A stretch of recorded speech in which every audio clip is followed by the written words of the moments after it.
ہم نے سورہ حجرات تک کے مضامین کور کیے تھے، اور کل رات کو جو دورہ ترجمہ ہوا تھا اس میں ہم نے سورہ حجرات سے آگے جو مکی صورتیں ہیں وہ پڑھی تھیں۔ اب ہم جو مصحف میں 7ویں منزل ہے، یعنی کہ جو مصحف کی تقسیم میں 7 منزل کی گئی ہیں، اس کی جو آخری منزل ہے جو کہ 50ویں صورت سورہ قاف سے شروع ہو رہی ہے، اب ہم اس میں داخل ہو چکے ہیں۔ اب ہم جو 7 صورتیں آئیں گی یعنی اس سورہ قاف کے بعد بتدریج، یہ مکی صورتیں ہیں، سورہ قاف سے لے کر سورہ واقعہ تک۔ انہی صورتوں کے سلسلے میں سورہ رحمان، جس کو حدیث میں عروس القرآن کہا گیا ہے، وہ بھی آتی ہے۔ ان صورتوں کا امتیاز یہ ہے کہ اس کی جو آیات ہیں بہت مختصر آیات ہیں، لیکن اس کے اندر گہرائی بہت زیادہ ہے۔ ویسے تو عام طور پر قرآن مجید کی ہر آیت میں ہی گہرائی ہوتی ہے، لیکن تھوڑے الفاظ میں ایک بہت بڑی حقیقت کو بیان کرنا، یہ ایک ان صورتوں کا امتیاز ہے۔ اسی لیے شاید ان صورتوں کو جو اہل علم ہے وہ عربی ادب کے شہپارے کے طور پر بھی کہتے ہیں، جس نے اس دور میں عربی ادب پر اپنے بہت ہی نمایاں اثرات مرتب کیے۔ اگر مضامین کی بات کی جائے تو پہلے جو مکی صورتیں ہم نے پڑھی تھیں، سورہ سبا سے لے کر سورہ احقاف تک، جو ایک پورا سلسلہ تھا جس کے اندر سورہ یاسین بھی آتی تھی، اس میں جو توحید کا مضمون ہے وہ بہت غالب تھا، جبکہ جو یہ 7 صورتیں ہیں ان کے اندر جو انذار آخرت ہے، جو آخرت کا ڈر اور اس کا بلاوا ہے، اس کے حوالے سے پیغام ہے، وہ ان صورتوں میں بہت نمایاں دکھائی دیتا ہے۔ پھر ان 7 صورتوں کے آخر میں کل ہم نے ان کے بعد سورہ حدید، ام المصبحات، یا جو ایک مدنی صورت ہے وہ بھی پڑھی تھی۔ مزید مدنی صورتیں ہی پڑھیں گے۔ اس حوالے سے آپ کے جو بھی سوالات آئیں گے وہ آج ہم اپنے مہمان جناب خالد محمود عباسی صاحب سے لیں گے۔ تو چلیے پروگرام میں بلا تعطل اب ہم اس کا آغاز کرتے ہیں اور اپنے مہمان جناب خالد صاحب کو خوش آمدید کہتے ہیں۔ جی شکریہ۔ خالد صاحب، سورہ قاف کی آیت کے حوالے سے ایک سوال آیا ہے، اور وہ سوال اس کی 37ویں آیت کے حوالے سے آیا ہے کہ فرمایا کہ ان فی ذلک لذکری لمن کان لہ قلب او القی السمع وہو شہید۔ تو اس میں فرمایا گیا کہ یہ قرآن یا یہ جو تذکیر نبی صلی اللہ علیہ وسلم کر رہے ہیں یہ اس کے لیے فائدہ مند ہوگی، یا یہ اس سے وہ اس سے نصیحت حاصل کرے گا جس کا دل ہوگا۔ یہ بتائیے کہ دل تو سب انسانوں کا ہوتا ہے، تو یہ کیوں کہا گیا کہ جس کا دل ہوگا وہ اس سے نصیحت حاصل کرے گا؟ ہاں، اصل میں وہ جیسے ہوتے ہیں نا، آنکھ سب کی ہوتی ہے تو دیدہ ور کوئی کوئی ہوتا ہے۔ صحیح۔ تو اسی طرح سب کا دیکھنا ایک جیسا نہیں ہوتا، اور تو اسی طرح دل تو ایک فنکشننگ اس کی ہے، دل دھڑکتا ہے، خون پمپ کرتا ہے، وہ تو سب کی ہوتی ہے۔ اور ایک احساس والا دل، ایک دل نرم، ایک دل رجوع کرنے والا، اسی سورہ مبارکہ میں قلب منیب کا بھی آیا ہے، رجوع کرنے والا دل۔ تو یہ دل کا اصل وہ فنکشن ہے کہ جو اس کے اندر ودیت کیا گیا ہے، اس روح کے ودیت ہونے کی وجہ سے جو اس کے اندر آیا ہے۔ اور ہوتا یہ ہے کہ جیسے زمین میں بیج ہوتا ہے، اسے بر وقت پانی مل جائے تو وہ نمو پا کے تو پودا بن جاتا ہے، نہیں تو ضائع ہو جاتا ہے۔ اسی طرح سمجھ لیں کہ دل کی زمین پر اللہ نے ایک بیج ڈالا ہوا ہے، روح کا بیج ہے، جو امانت ہم نے سورہ احزاب میں پڑھی تھی۔ تو وہ اس امانت کا خیال رکھا جائے تو وہ رہتی ہے، نہ رکھا جائے تو ضائع ہو جاتی ہے، یا اس پہ کوئی ضائع اس معنی میں کہ وہ نان فنکشنل ہو جاتی ہے۔ تو یہ جو وحی الہی ہے، قرآن مجید ہے، یا جب بھی وحی آتی تھی تو اس کا جو ریسیپینٹ ہے وہ روح ہے۔ تو وہ اگر آپ کی زندہ ہے، قلب سلیم ہے یا قلب منیب ہے، تو وہ جب اس وحی کو وہ آگے بڑھ کے لپک کے قبول کر لے گی، جیسے سورہ نور میں ہم نے پڑھا تھا، یکاد زیتها یضیء ولو لم تمسسہ نار، آگ قریب نہ بھی آئی ہو وہ خود بڑھ کے، وہ جیسے پیٹرول آگے بڑھ کے آگ کو قبول کر لیتے ہیں، اس طرح وہ دل آگے بڑھ کے اس وحی کو قبول کر لے گا۔ اور جو دوسری بات آئی ہے، او القی السمع وہو شہید، یا وہ کان ڈالے، یعنی خوب کان لگا کے سنے، شہید گواہ ہوتے ہوئے، یعنی توجہ کے ساتھ اسے سنے، تو یعنی صرف اس ایک کان سے سن کے دوسرے کان سے نکالنے کا کام نہ ہو، بلکہ وہ اس پر غور کر رہا ہو، سوچ رہا ہو اسے۔ تو اس کا یہ نتیجہ ہوگا کہ جیسے وہ اس کے اوپر نہ جا کے جو بھی کوئی خول چڑھ گیا ہے، کوئی وہ بیج کے اوپر کچھ جو ہے نا حجاب آ گیا ہے، تو یہ مسلسل سننے کے عمل کے نتیجے میں اس کا تصفیہ ہو جائے گا، صفائی ہو جائے گی، اور جب اس کی وہ صفائی ہو جائے گی تو چونکہ اس کے اندر وہ فنکشن موجود ہے جو اس کے اوپر وہ کوئی کرسٹ آ جانے کی وجہ سے جو وہ ہو گیا تھا، ڈس فنکشن ہو گیا تھا، تو اب وہ اثر نو بحال ہو جائے گا. تو وہ روح ہے در حقیقت جس میں اللہ کی معرفت بھی موجود ہے. آپ کو کوئی خارج سے معرفت ٹھونسنے کی ضرورت نہیں ہے, اس کے اندر موجود ہے. جیسے آنکھ میں بصارت موجود ہے, صحیح, تو اس کے اندر اللہ کی معرفت موجود ہے. اور صرف معرفت ہی نہیں موجود, شکر اور محبت بھی موجود ہے. یہ بھی کوئی خارج سے پیدا کیے جانے والا جذبہ نہیں ہے. آپ کے اندر ہے جذبہ تو ہے, نہیں ہے تو نہیں ہے. تو وہ روح کا فنکشن ہی ہے. تو اور یہ چونکہ اس دل کے اندر اللہ کی معرفت ہے, لہذا وہ دل اگر بیدار ہوگا, دل بیدار یعنی وہ ڈارمنٹ نہیں ہو گیا ہے, یعنی وہ نان فنکشنل نہیں ہو گیا ہے, تو وہ زندہ جاوید ہے. یا جسے کہا قلب سلیم سالم ہے, جسے ہم کہیں دل بیدار ہے, تو اس کی انابت اور منیبیت اللہ کی طرف خود بخود ہوگی. تو قرآن مجید جس کا دل ہوگا پہلے سے, یعنی اس نے کوئی پہلے شرک نہیں کیا, اس نے کوئی ایسی حرکتیں نہیں کی کہ دل کے اوپر کوئی غلاف چڑھ گیا ہو, تو وہ تو لپک کے اس کی طرف جائے گا وہ دل. جیسے آپ سوچیں جب نبی صلی اللہ علیہ وسلم کے پاس جبریل نے آ کے بات کی ہوگی تو ان کے لیے وہ اسے قبول کرنا کوئی مسئلہ نہیں ہے. صحیح, جو چلیں وہ اگر سمجھنا مشکل ہے تو خود جو حضور نے فرمایا کہ میں نے جس کے سامنے بھی دعوت پیش کی کچھ نہ کچھ تعامل, کچھ نہ کچھ غور ہر کسی نے کیا سوائے ابو بکر کے, فوراً مان لیا. تو جس کا دل زندہ ہوگا اس کا ریئیکشن یہ ہوگا اس اللہ کے کلام کے مقابلے میں. دل زندہ نہیں ہے پھر بھی اگر وہ تھوڑی ہمت کر کے کان لگا کے یہ ریاضت کر لے کہ اچھی طرح سے اسے سن لے اور اس پر فوکس ہو کے سنے, تو وہ اس کا دل کو بھی زندہ کر دے گا. جیسے آتے ہیں نا کہ ان دلوں کو زنگ لگ جاتا ہے, ان هذه القلوب تصدع كما يصدع الحديد اذا اصابه الماء. جس طرح لوہے کو زنگ لگتا ہے جب اسے پانی لگے, اسی طرح دل کو بھی زنگ لگتا ہے. اب یہاں انڈرسٹوڈ کر لیں, جب اسے گناہ لگے, لوہے کو زنگ لگتا ہے پانی سے, دل کو زنگ لگتا ہے گناہ سے, غفلت سے, تو اسے زنگ لگ جاتا ہے. اور پوچھا گیا اس کی جلا کیا ہے, اسے کیسے زنگ صاف کیا جائے گا, تو کثرت و ذکر الموت و تلاوت القرآن, یہ اس کا سلوک ہے کہ جس سے آپ کا دل کا تصفیہ ہوگا. جب وہ صاف ہو جائے گا تو اور آپ نے کچھ نہیں کرنا, وہ دل خود جانتا ہے اور وہ اس سے محبت کرتا ہے, اس کا رجوع از خود ہوگا اس کی طرف. صحیح. خالد صاحب, اس آیت میں جو فرمایا گیا کہ جس کا دل ہو, یا پھر وہ جو او القسم و هو شہید, یا جو کان لگا کر سنے, تو کیا اس میں انسانوں کی دو کیٹیگریز کا ذکر کیا جا رہا ہے کہ کچھ لوگ ہوتے ہیں جن پر براہ راست بات اثر کر جاتی ہے, جبکہ کچھ لوگ ہوتے ہیں جو کہ غور کرنے کے بعد بات اثر کرتی ہے؟ دیکھیں وہ تو جب ہم اپنا مشاہدہ دیکھیں گے تو پھر یہی نتیجہ نکلے گا. صحیح. بنیادی طور پہ تو ایک ہی جگہ پہ تھے, ٹھیک ہے. اب یہ جو بھی شاکلہ بنی ہے ہم نہیں جانتے نا, کسی کی بھی شاکلہ کو باریکی سے تو ہم نہیں جانتے.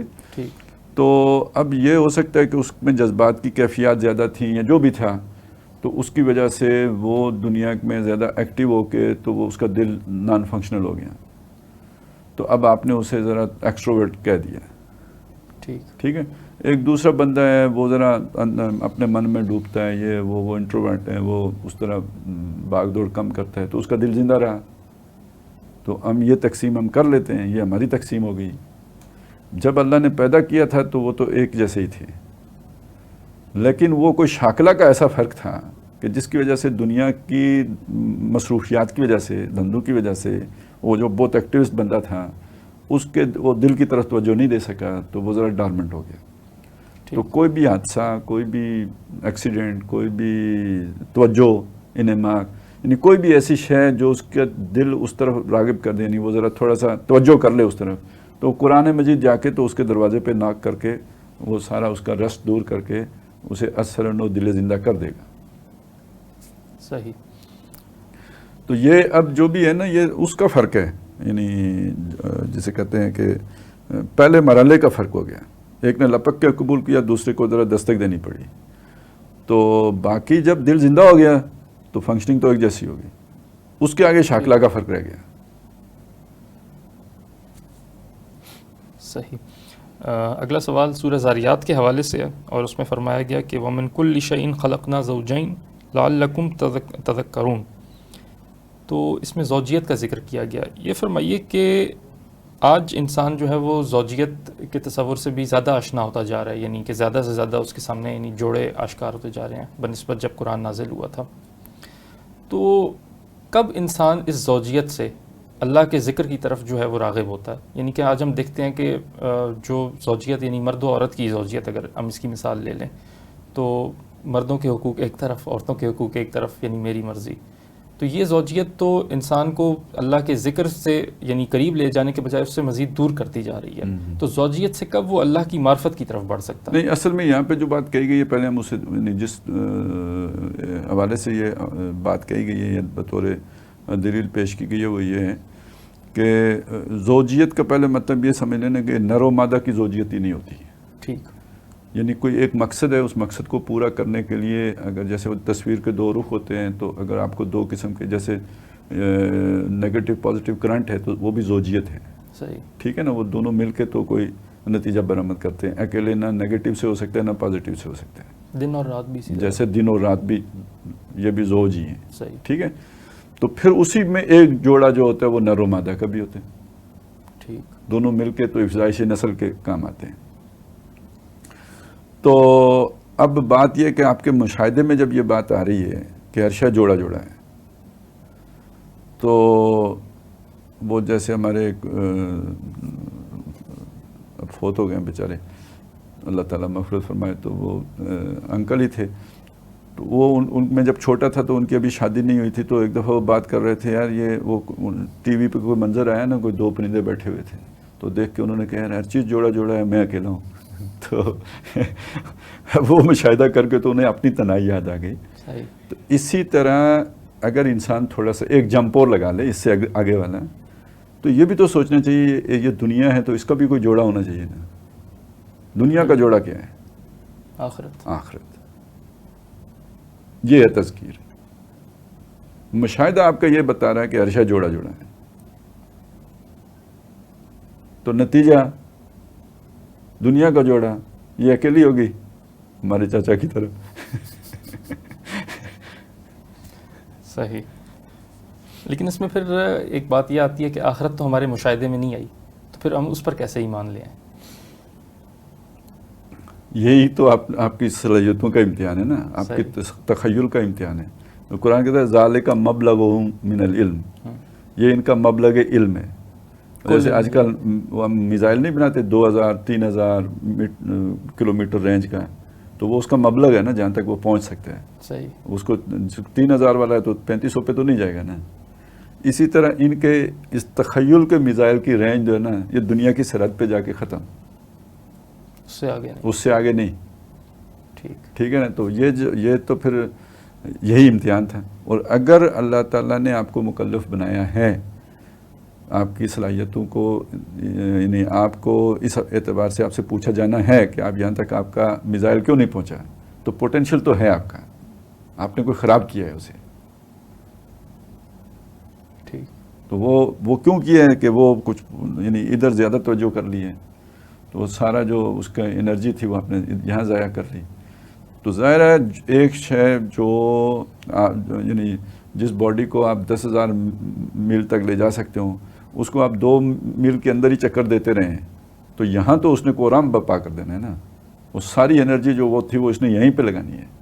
یہی وجہ ہے کہ جو لوگ دنیا پہ فوکس ہو جاتے ہیں وہ پھر یہاں پہ کافی کمالات دکھا جاتے ہیں. صحیح.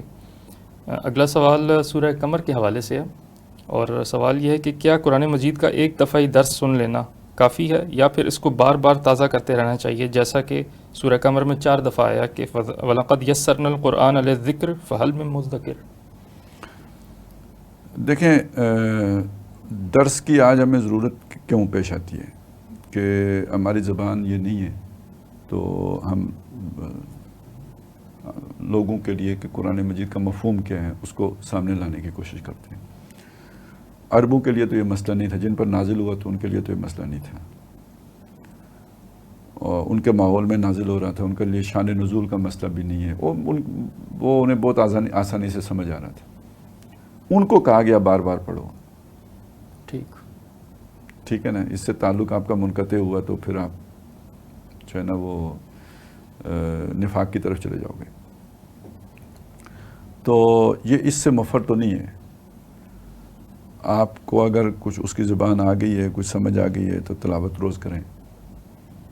نہیں آئی تو بہرحال ایسی محفلوں میں روز بیٹھے ہیں یا ہفتے میں تو بیٹھے ہیں.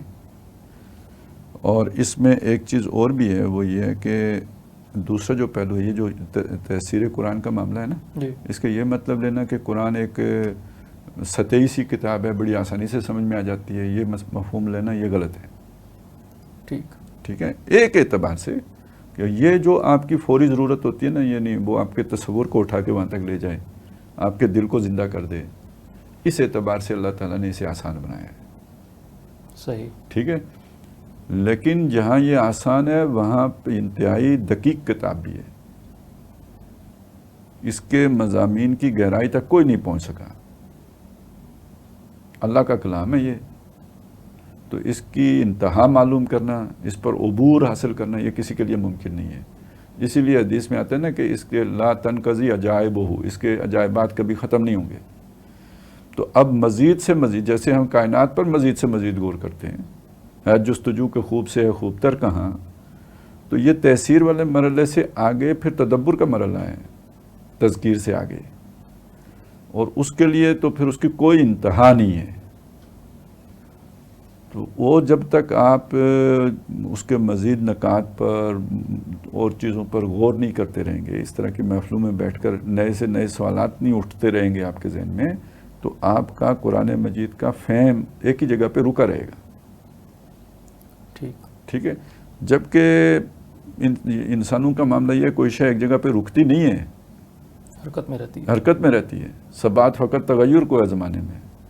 تو آپ نے اگر اس میں اضافہ نہیں کیا تو کمی ہونا شروع ہو جائے گی،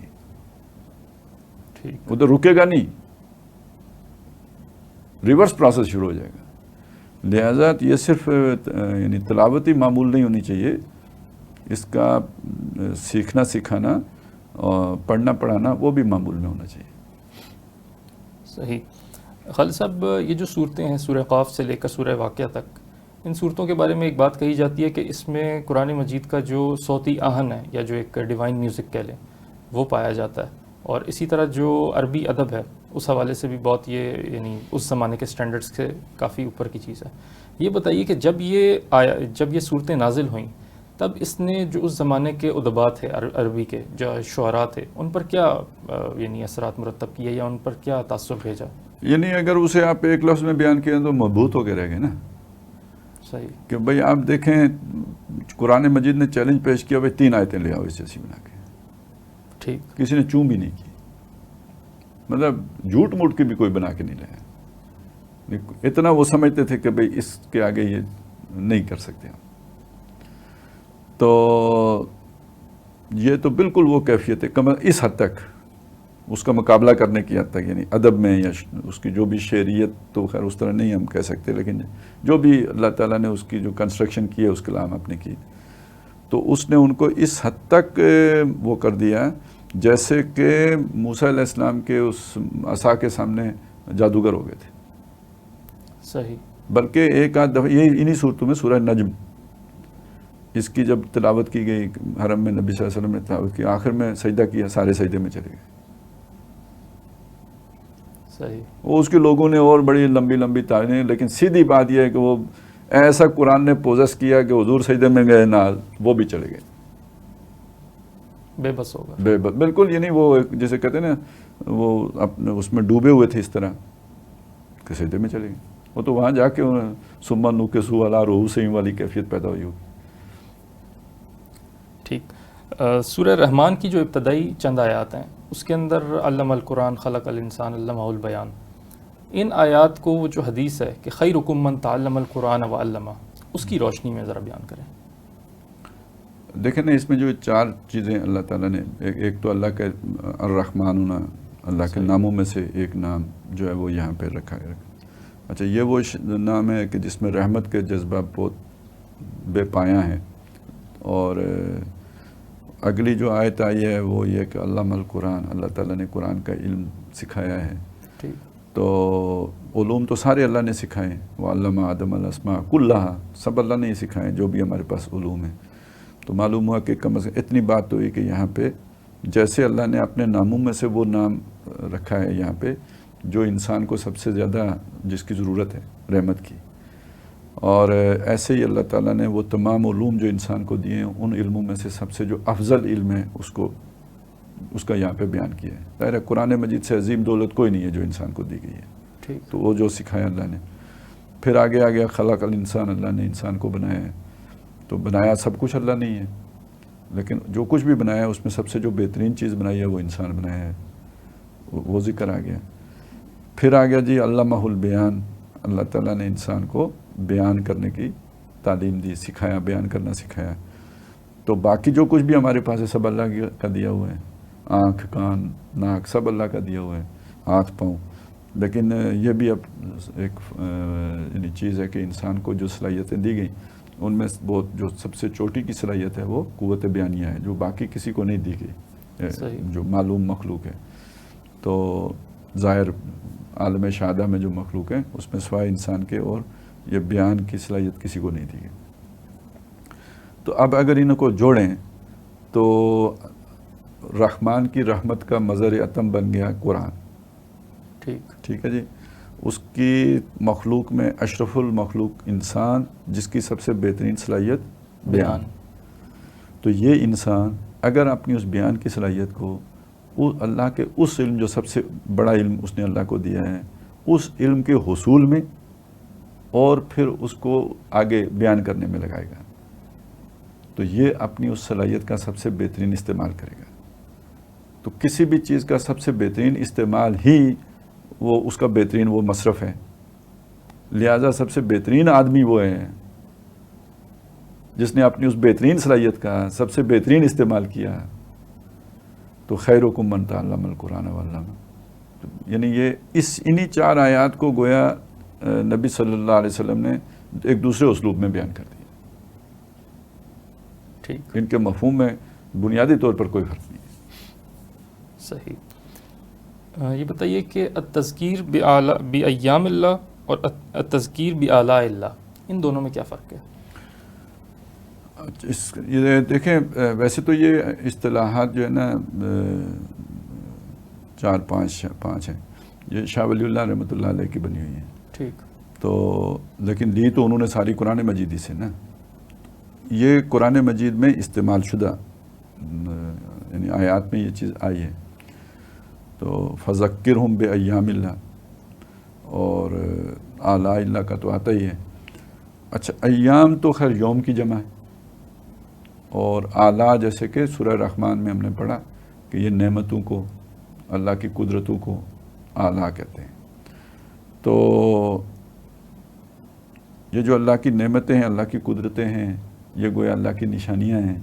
تذکیر کا معنی ہوتا ہے یاد کرنا، یاد کرانا. ٹھیک ہے، یاد کرانا. تو اللہ کی نعمتوں کے ذریعے سے انہیں یاد کرائیں. ٹھیک ہے، اسی لیے ان کو اللہ کی نشانیاں ان فی خلق السماوات والارض لآیات لأولی الالباب، جو واختلاف اللیل والنہار لآیات لأولی الالباب، انہیں نشانیاں بھی کہا. نشانی سے بھی کوئی یاد آتا ہے جس کی نشانی ہوتی ہے. تو یہ ساری جو نشانیاں ہیں ان کے ذریعے سے اللہ تعالیٰ یاد کرواتا ہے اپنا آپ انسان کو ان نشانیوں کی طرف متوجہ کر کے. تو دوسرا جو ایام والا ہے وہ ہے کچھ یوم ہے اللہ کے. آخر ویسے تو وہ بھی یوم ہے جب اللہ نے آسمان اور زمین کو بنایا. صحیح. تو یہاں پہ خاص طور پہ وہ یوم مراد ہے جس پر اللہ نے بڑے بڑے تاریخ انسانی میں کوئی بڑے بڑے فیصلے کیے جس سے تاریخ بدل گئی. جیسے آج ہم کہتے ہیں نا 9/11 سے پہلے دنیا اور تھی، 9/11 کے بعد دنیا اور ہو گئی. صحیح. اب لوگ کہتے ہیں جی پینڈیمک سے پہلے دنیا اور تھی، بعد میں اور ہو جائے گی. ٹھیک. تو اس طرح پہلے بھی تو دنیا میں کوئی ٹرن آتے رہے نا. نوح علیہ السلام کے آنے سے پہلے دنیا اور تھی، نوح علیہ السلام کے آنے کے بعد دنیا اور ہو گئی. ہود علیہ السلام سے پہلے اور تھی، ہود علیہ السلام کے آنے کے بعد اور ہو گئی. یہ پوری تہذیبیں، پورے تمدن ملیا میٹ ہو گئے. یہ اللہ کے وہ دن ہیں جب کسی پوری قوم کا جو بھی بوریا بستر ہے وہ لپیٹ دیا گیا. یعنی کہ وہ تاریخ کے ٹرننگ پوائنٹس ہیں جس کا ذکر قرآن مجید میں کیا جی گیا. بالکل. ٹھیک ہے. تو ان کو ان دنوں سے بھی تذکیر کیجیے کہ نصیحت لیں ان دنوں سے. اور اس سے ایک تو وہ اللہ کی قدرت کا ایک یعنی معجز واقع ہے نا، کس طرح کوئی قوم اللہ تعالیٰ نے تباہ و برباد کر دی. تو ایک تو یہ بات آ گئی اس میں، اور دوسری بات یہ ہے کہ یہ ذرا یہ بھی ہوش کریں کہ یہ واقعہ ان کے ساتھ بھی پیش آ سکتا ہے۔ اگر رسول آئے، اس کا انکار کیا اور اس کے نتیجے میں ایک قوم ختم ہو گئی، دوسری قوم کے ساتھ بھی یہی ہوا، تیسری کے ساتھ بھی یہی ہوا، تو اسی سلسلے کی ایک کڑی تو پوری ہو گئی کہ رسول آ گئے۔ اب اس کا دوسرا حصہ باقی ہے، مانو گے تو بچ جاؤ گے، نہیں مانو گے تو وہی ہوگا جو باقیوں کے ساتھ ہوا ہے۔ تو یہ تذکیر بایام اللہ کی ایک صورت ہے۔ اور یہ جو تذکیر بآلاء اللہ ہے، یہ وہی آلاء کا لفظ جو سورہ رحمان میں بار بار آیا ہے؟ جی جی، وہی لفظ ہے۔ وہی۔ ٹھیک، اگلا سوال سورہ حدید کے حوالے سے، اور پوچھتے ہیں کہ جب اللہ اول و آخر ظاہر و باطن ہے تو پھر ہمیں اس کائنات میں اتنی ساری مختلف اشیاء اور چیزیں اور اتنے مختلف فینومیناز کیوں دکھائی دیتے ہیں؟ جب کائنات میں صرف تغیر کو ہی ثبات ہے تو پھر اس آیت کا کیا مطلب ہوا؟ اچھا دیکھ، کائنات میں ثبات تغیر کو جو ہے مخلوق میں ہے نا، صحیح، اللہ کو کے لیے تو جو ہے نا وہ یہ چیز نہیں آئی ہے جو بھی کسی نے بیان کی ہے، اس نے تو اپنا مشاہدہ بیان کیا، اس نے اللہ کو تو نہیں دیکھا ہے۔ یہ انسانی مشاہدہ ہے۔ یہ انسانی مشاہدہ ہے کہ ثبات فقط تغیر کو ہے زمانے میں، اور انسانی مشاہدہ محدود ہے عالم شہادہ کی حد تک۔ تو یہ تو پہلی بات تو یہ ہو گئی کہ یہ قانون تو وہ ہو گیا۔ باقی جو دوسرا یہ اول آخر ظاہر باطن، اس کے ایک بڑا یعنی سیدھی سی جو وہ تشریح کی گئی ہے کہ جب کچھ بھی نہیں تھا تو اللہ تعالیٰ تھا، جب کچھ نہیں ہوگا تو وہ پھر بھی ہوگا۔ اول آخر تو بہت آسان ہو گیا، اور ظاہر باطن میں بھی یعنی حقیقت میں تو غالب وہی ہے۔ اگر آپ کو کچھ نظر آتا ہے کہ کوئی شے آگے پیچھے ہے تو یہ آپ کی نظر کا دھوکہ ہے، فریب ہے۔ فی الواقع اگر کسی کا غلبہ ہے تو وہ اسی کا ہے۔ اور باقی یہ کہ باطن کا بھی سمجھنا کوئی مشکل نہیں ہے، کیونکہ وہ تو اصلیت تو اسی کی ہے، ہمیشہ سے ہے، چلی آ رہی ہے، آئندہ بھی ہوگی۔ البتہ اس سے جو فلسفیانہ قسم کے مسائل اٹھائے گئے ہیں، وجود کا مسئلہ جو ہے اس کے ساتھ، اور اس میں پھر چونکہ ایک تنازع کی کیفیت بھی، کیونکہ جو ظاہر پرست لوگ ہوتے ہیں تو وہ پھر اس طرح کی باریک مسئلے جو ہے نا وہ انگور جو ہے کیکر پہ چڑھا دینے والی بات ہو جاتی ہے، ٹھیک، تو پھر بہت زخمی ہو جاتے ہیں انگور۔ تو اس لیے یعنی وہ پھر اس پہ کافی تنازع پہلے بھی رہا ہے اور ابھی بھی ہو جاتے ہیں، اور ڈاکٹر صاحب نے ان چیزوں کو بیان کیا ہوا ہے، اور میرا خیال ہے بہت ہی سائنٹیفک طریقے سے بیان کیا ہوا ہے۔ آج کے انسان کے لیے ان باتوں کو سمجھنا تھوڑا سا کنسیپچوئل ہو تو بالکل ناممکن نہیں ہے، ممکن ہے، بڑی آسانی سے سمجھ میں آ جاتی ہے۔ لیکن اگر وہ ضدی ہو تو خیر وہ تو پھر پیغمبر کی بات بھی نہیں سمجھ میں آتی، متعصب ہو تب بھی نہیں آتی، جو اسے ایز اے پروپیگنڈا ٹول استعمال کرنا چاہتا ہو، مطلب دکھ ہو دارو یہ کرنا چاہتا ہو، ہوتا ہے نا، پیٹ پیڑ کسی اور گل دی ہونی ہے تو آدمی ذریعہ کسی اور چیز کو بنا لیتے ہیں۔ بلکہ وہ چلیں وہ ہے نا کہ روندی پراون لے لے، نہیں روندی یارانو لے لے نہ پراون دا، تو وہ بعض لوگوں کو مسئلہ عقیدے کا وہ بنا کے پیش کر رہے ہوتے ہیں تو اصل تکلیف کوئی اور ہوتی ہے۔ تو اگر ایسی کوئی بات ہو تو پھر تو سمجھ نہیں آئے گی، پھر آپ کا وہ جو ہے نا میزائل جو ہے نا وہ تجربہ ناکام ہو جائے گا۔ تو اگر آپ ان چیزوں سے بالا تر ہو کے سوچیں گے اور ڈاکٹر صاحب کی ان باتوں کو پر غور کریں گے جو انہوں نے بیان کی ہیں، تو وہ مسئلہ بڑا کلیئر ہو جاتا ہے۔ البتہ ایک بات سمجھ لیں، یہ مسئلہ جو ہے کلیئر ہونا ایک علیحدہ بات ہے، اس کا تحمل کرنا ایک علیحدہ بات ہے۔ صحیح، ٹھیک ہے، جو بعض ایسے لوگ جو اس سے احتیاط کرتے ہیں یا اس کی مخالفت کرتے ہیں یا اسے شرک قرار دیتے ہیں، وہ اپنے موقف میں غلط نہیں ہوتے۔ وہ پہلے والی باتیں نکال دیں۔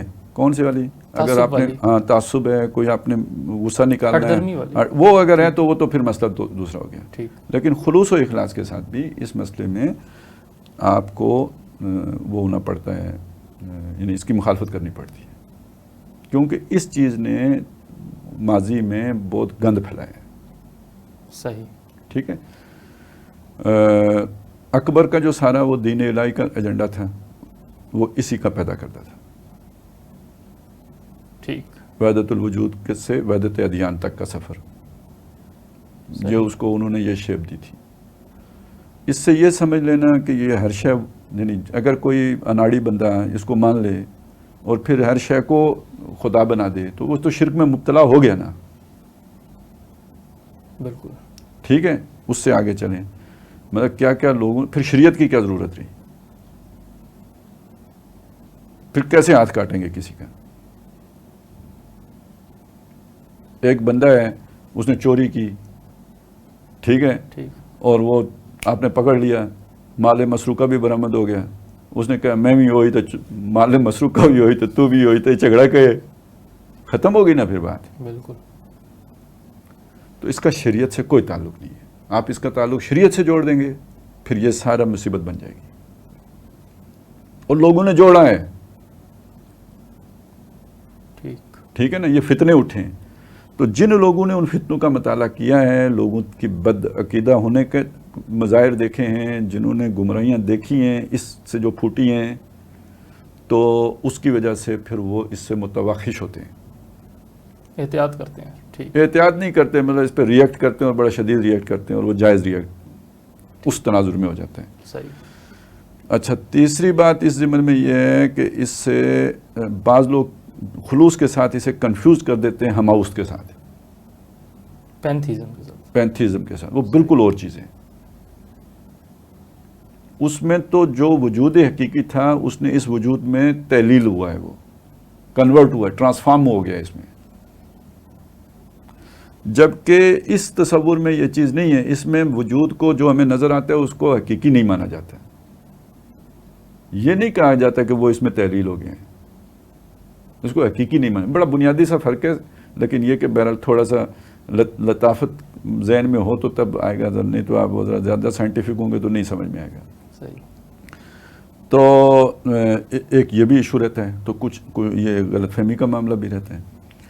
تو ایک طرف تو کچھ لوگ غلط فہمی کی وجہ سے ہماؤست پہ اسے وہ قیاس کر کے تو اس کی مخالفت کرتے ہیں.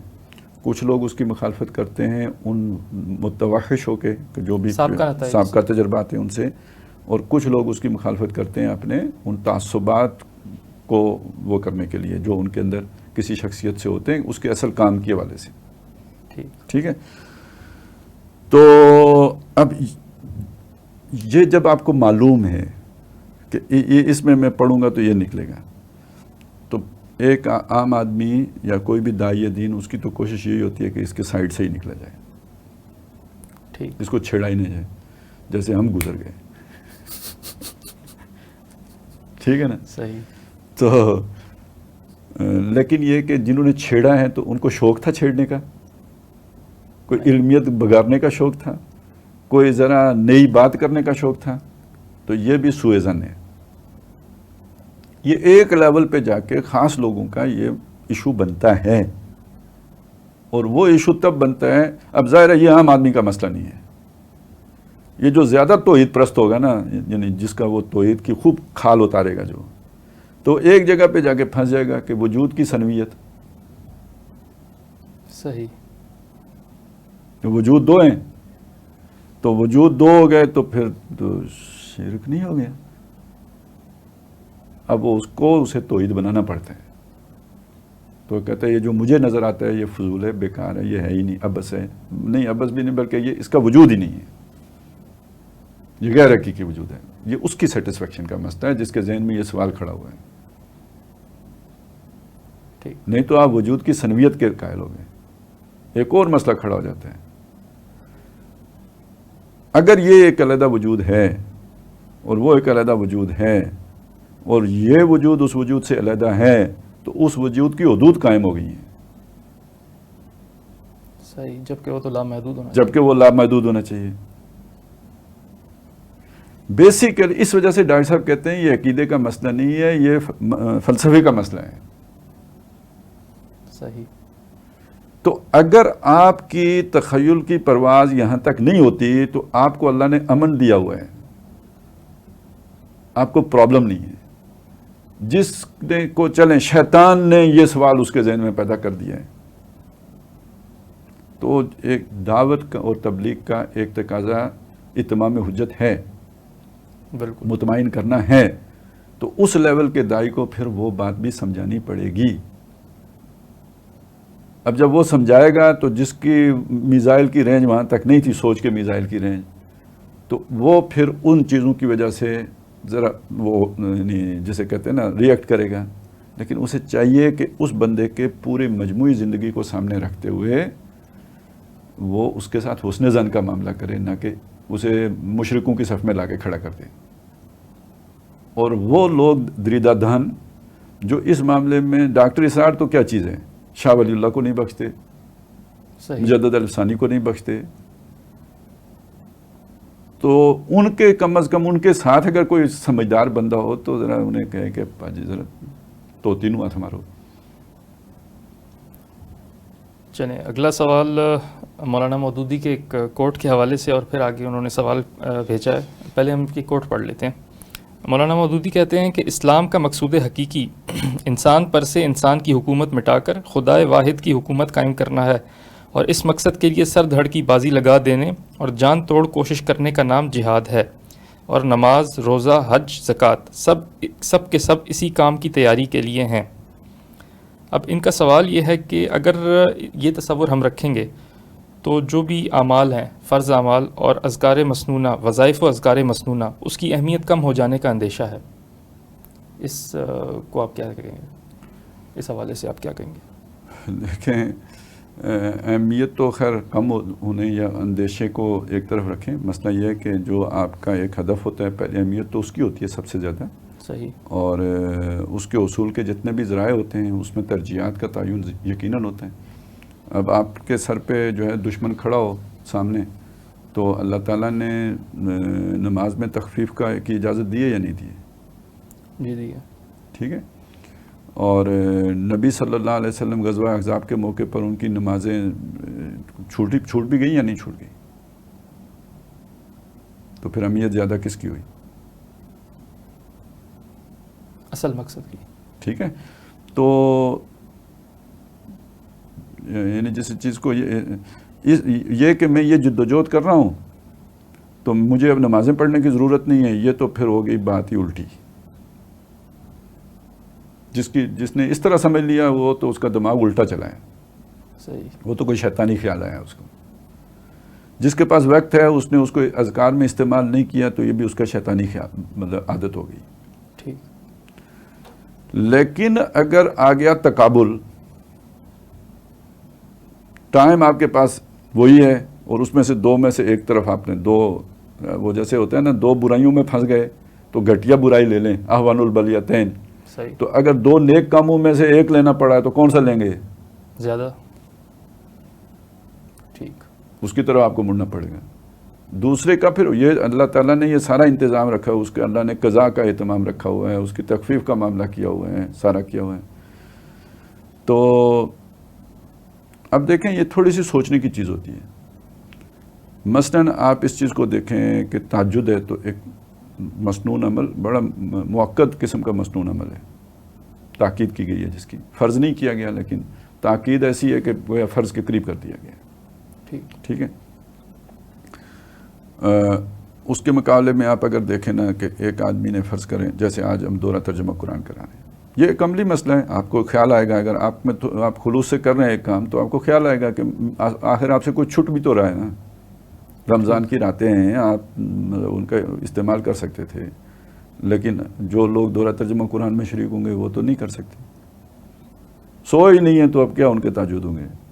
ٹھیک ہے. تو اب آپ سوچیں کہ آپ نوافل پڑھتے، اللہ سے جو ہے وہ قریب ہوتے، آپ کو مطلب آپ کوئی کیفیت بھی ہوتی، اس کے مقابلے میں یہ تو آپ کو وہ کیفیت نہیں دے رہا. صحیح. جو آپ کو وہاں مل سکتی تھی وہی نہیں. یہ عمل بھی نیا ہے، یہ کوئی پرانا تو چلا نہیں آ رہا. آپ نے ایک ایکٹیویٹی شروع کر دی ہے ساری رات کی. ٹھیک ہے. آپ پر تھی بھی نہیں، اس کی کوئی تاکید بھی نہیں ہے، یعنی اس شکل میں تو اس کی کوئی تاکید نہیں ہے. تو اب آپ دیکھیں کہ دونوں کا جب تقابل کریں گے اس اصول کو سامنے رکھتے ہوئے، تو تبلیغ دین تو آپ پر فرض کی گئی ہے. بالکل. اور اس کی فضیلت کیا بیان کی گئی ہے؟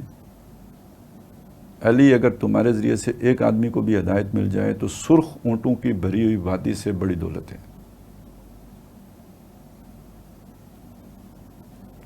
تو ایک تو ہے نا ہیڈونزم کہ مجھے لذت حاصل ہو جائے. کسی کو لذت حاصل ہوتی ہے کچھ کرتوت کر کے, تو کسی کو لذت حاصل ہوئی نماز پڑھ کے, ٹھیک ہے, بہت اچھی بات ہے کہ آپ کو بہت ایک اچھے کام سے لذت حاصل ہوئی ہے, لیکن ہے تو لذتیت نا. صحیح. اللہ سے تعلق کا تقاضا کیا ہے؟ دو عالم سے کرتی ہے بیگانہ دل کو, عجب چیز ہے لذت آشنائی, ٹھیک ہے. اس آشنائی کا تقاضا یہ ہے کہ اس کا پیغام عام ہو. صحیح.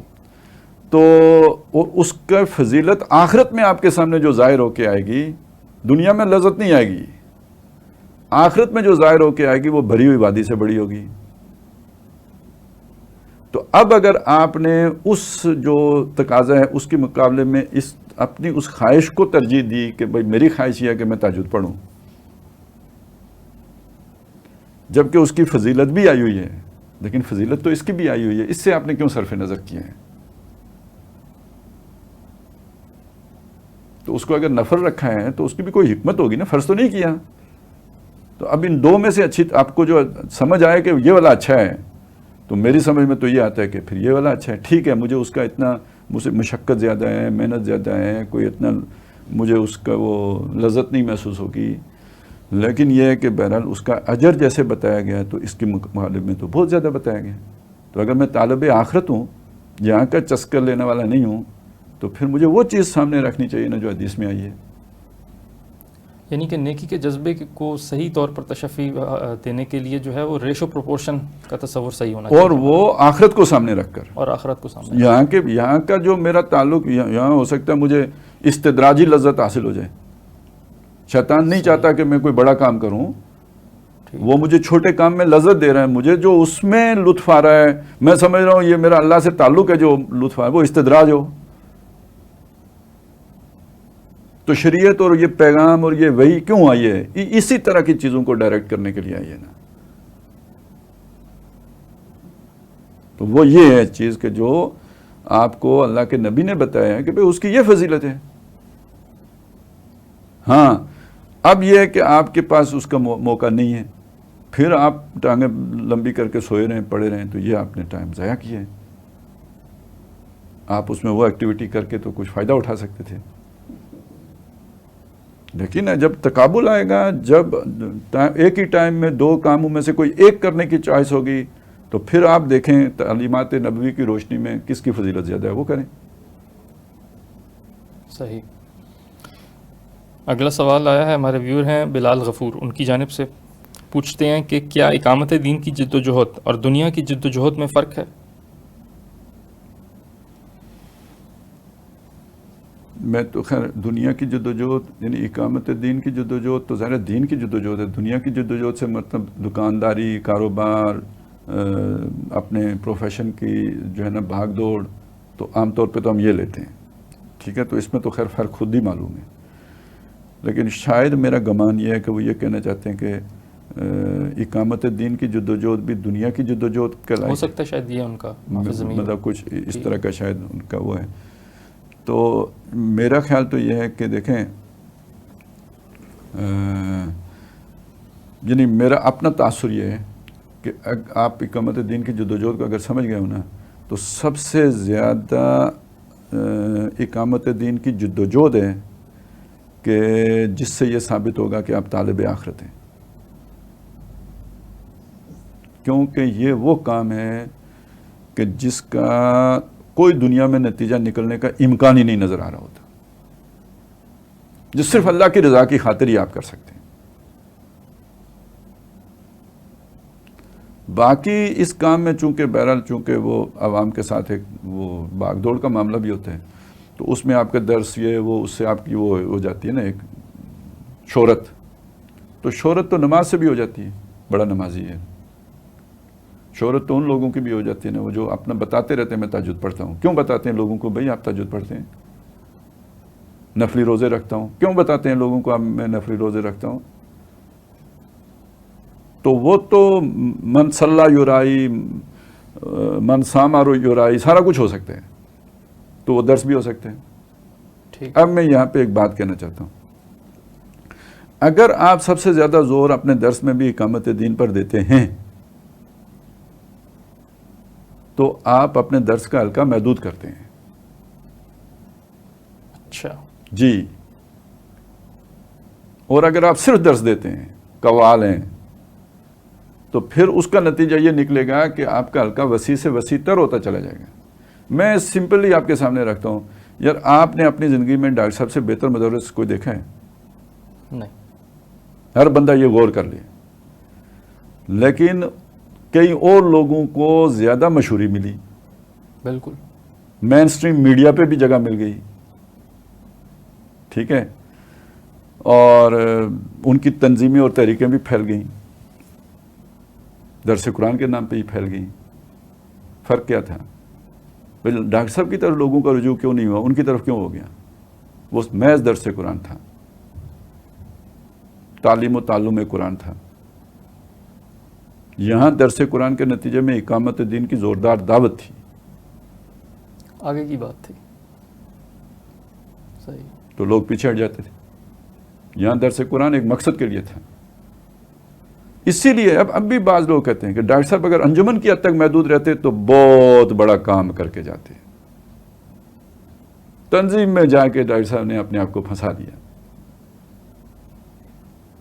تو اگر آپ اس سطح پہ جا کے سوچیں تو ڈاکٹر صاحب کا تنظیم میں جانا ان کے مخلص ہونے کی علامت ہے.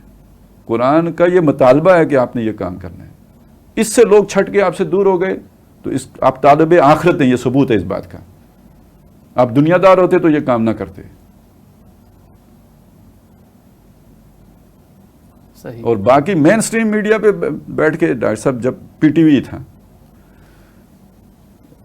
یہ جب وہ درس دینے ریکارڈ کروانے جاتے تھے، ایک ہمارے وہاں عبدالرزاق صاحب اب بھی حیات ہیں، اللہ تعالیٰ ان کی عمر دراز کرے، وہ ان کے ساتھ جاتے تھے. وہ بتاتے ہیں کہ جب سورہ حجرات کا درس ریکارڈ کروا کے ڈاکٹر صاحب واپس آئے نا جی تو انہوں نے کہا یہ درس بند ہو جائے گا. صحیح. ٹھیک ہے. اور سورہ حجرات سے آگے نہیں ہوا. یہ انہیں پروڈیوسر نے بتایا تھا کہ بند ہو جائے گا. انہیں پتا تھا میں نے کیا کہا ہے، سینس تھی ان کی. اور کہاں جا کے تو پھر آرڈر آئے گا، پروڈیوسر کو تو نہیں پتا. جب یہ آن ایئر جائے گا، وہ جہاں جا کے سٹرائک کرے گا، جہاں کرے گا تو پھر آرڈر آ جائے گا اس کے بند ہونے کا. آ گیا. اور یہ نہ کہ سمجھے کہ وہ ضیاء الحق ہوگا، ٹھیک ہے، وہ کہیں اور جا کے لگا ہوگا. آ گیا آرڈر. میں یہ بات کیوں کہہ رہا ہوں؟ انہیں پتا تھا یہ بات کہوں گا تو یہ ہوگا، پھر بھی کہیے. انہیں دیا بند.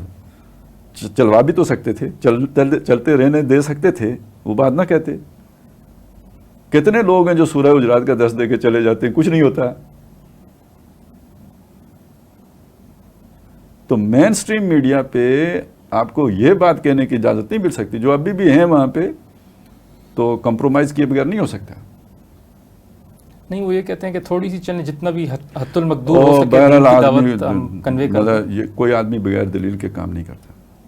میں نے آپ کو موٹی بات بتائی ہے نا. جب آدمی کچھ کرنے لگتا ہے تو اس کا کوئی ریشنیل، اس کا کوئی عذر لنگ، ٹھیک ہے نا، اپنی ضمیر کی سیٹسفیکشن کے لیے یہ اس کا مطلب اس کی مجبوری ہے. اس کے بغیر پھر وہ رات کو سوئے گا کیسے؟ چلیں اب ہمارے پروگرام کا وقت بھی اختتام کی جانب بڑھ رہا ہے. اسی حوالے سے چند آخری سوالات لیتے ہیں. ڈاکٹر صاحب نے ایک رسالہ لکھا تھا یا ایک کتابچہ لکھا تھا، بر عظیم میں اسلام کے انقلابی فکر کی تجدید و تعمیل اور اس سے انحراف کی راہیں. سورہ حدید میں جو ہم نے دو طرح کے لوگوں کا طرز عمل پڑھا، ایک دنیا دار لوگوں کا، جبکہ آخر میں جو عیسائی جو مسیح علیہ السلام کے بعد آئے، ان کی موجودگی میں، اور جو رسولوں کی بعثت کا کام ہے، اس کو آپ ڈاکٹر صاحب کا وہ جو کتاب ہے بر عظیم میں اسلام کی تجدید و تعمیل اور اس سے انحراف کی راہیں، اس سے کیسے کمپیئر کریں گے اس کی روشنی میں؟ دیکھیں، تجدید کا مطلب تو ذہن میں نا اسے تازہ کرنا، اس کے اوپر جو بھی کوئی گرد چڑھی تھی اس کو ہٹا دینا، ٹھیک ہے. تو اس کا مطلب یہ ہے کہ جو اسلام تھا، جیسے سورہ حدید میں ہم نے دیکھا نا، جو بھی آپ کے سامنے آیا تو حضور صلی اللہ علیہ وسلم کے دور میں یہی تھا. بعد میں اس میں گرد شرط پڑ گئی تو وہ نفلی شفلی ہی رہ گیا. یا جس میں بہت زیادہ جوش تھا تو وہ رہبانیت والے اس میں جھلک آ گئی.